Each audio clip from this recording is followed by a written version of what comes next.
ಭಾಳ ಮುಂಚಿತವಾಗಿ ಇಂಥ ಪರಿಸ್ಥಿತಿ ಉದ್ಭವ ಆಗ್ಬೋದು ಅಂದ್ಬಿಟ್ಟು ರೈತರಿಗೆ ಕೂಡ ನಾವು ಸಲಹೆಯನ್ನು ನೀಡಿದ್ವಿ, ಸೂಚನೆಯನ್ನು ಏನು ಮಾಡಬೇಕು ಅಂತ ಕೂಡ ನೀಡಿದ್ವಿ ರಾಜ್ಯಾದ್ಯಂತ.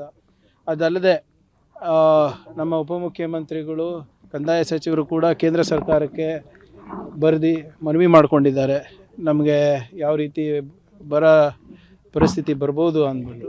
ಅದೇ ನಿಟ್ಟಿನಲ್ಲಿ ಇವಾಗ ಏನು ನಮಗೆ ಸುಮಾರು 70-75% ಮಳೆಗಾಲ ಮುಗಿದಿದ್ರೂ ಕೂಡ ಇಲ್ಲಿ ಒಂದು ಹನಿ ನೀರಿಲ್ಲ ಇಲ್ಲಿ.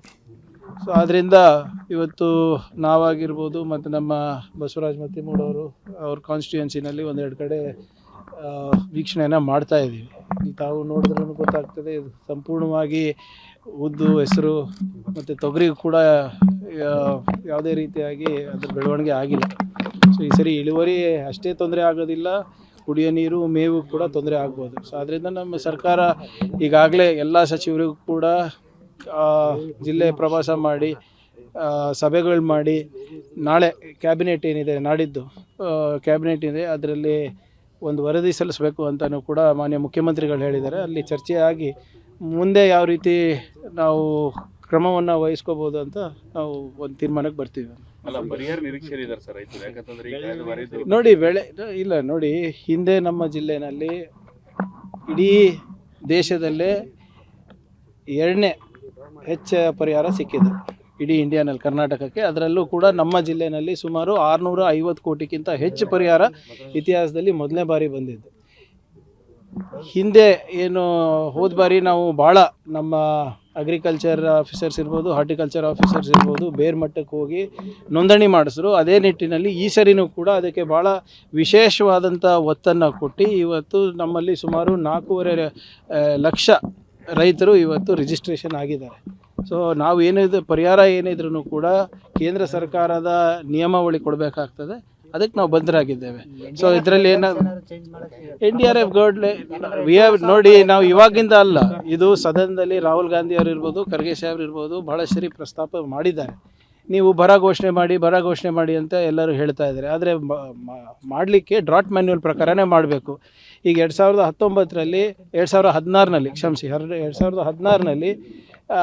ಇಂದಿನ ಕೇಂದ್ರ ಸರ್ಕಾರ ಕೆಲವು ಮಾನದಂಡಗಳು ಬದಲಾವಣೆ ಮಾಡಿದ್ದಾರೆ. ಆ ಮಾನದಂಡಗಳನ್ನು ನಾವು ಪೂರೈಸಬೇಕಂದ್ರೆ ಭಾಳ ಕಷ್ಟ ಆಗುತ್ತೆ ರೈತರಿಗೆ. ಸೊ ಸರಳೀಕರಣ ಮಾಡಿ ಅಂತಲೂ ಕೂಡ ಭಾಳ ಸರಿ ಪ್ರಸ್ತಾಪ ಮತ್ತು ಚರ್ಚೆ ಪಾರ್ಲಿಮೆಂಟಲ್ಲಿ ಕೂಡ ನಡೆದಿದೆ, ನಮ್ಮ ಅಸೆಂಬ್ಲಿನಲ್ಲಿ ಕೂಡ ನಡೆದಿದೆ. ಆದರೆ ನಮ್ಮ ಕೈ ಕಾನೂನಾತ್ಮಕವಾಗಿ ಕಟ್ಟಾಕಿದ್ದಾರೆ ಕೇಂದ್ರ ಸರ್ಕಾರ. ನಾವು ಅವರ ಡ್ರಾಟ್ ಮ್ಯಾನ್ಯುವಲ್ ಪ್ರಕಾರನೇ ನಾವು ನಡ್ಕೋಬೇಕಾಗ್ತದೆ, ಇಲ್ಲರೆ ನಮ್ಗೆ ₹1 ಸಿಗೋದಿಲ್ಲ.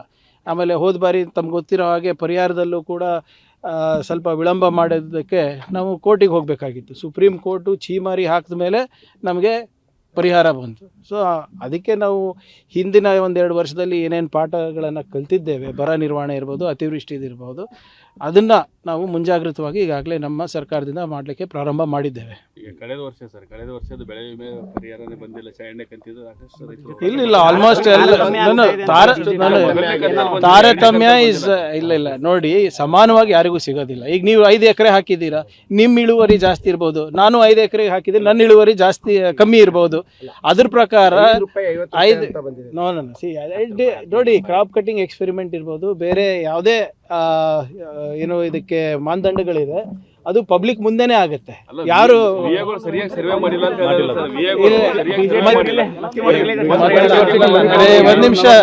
ಒಂದ್ ನಿಮಿಷ ಮತ್ತಿಮೂಡವರಿಗೆ ನನ್ನ ಜೊತೆನೇ ಇದ್ದಾರೆ ಅಂದ್ರೆ ಈ ವಿಚಾರದಲ್ಲಿ ಎಲ್ಲರೂ ಒಂದೇ ಅಲ್ವಾ?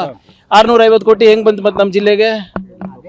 ಈಗ ಹಿಂದೆ ಬಸವರಾಜ್ ಸಾಹೇಬ್ರಿದ್ದಾಗೆ 28 ಕೋಟಿ ಮ್ಯಾಕ್ಸಿಮಮ್ ಬಂದಿದ್ದು ನಮ್ಮ ಜಿಲ್ಲೆಗೆ.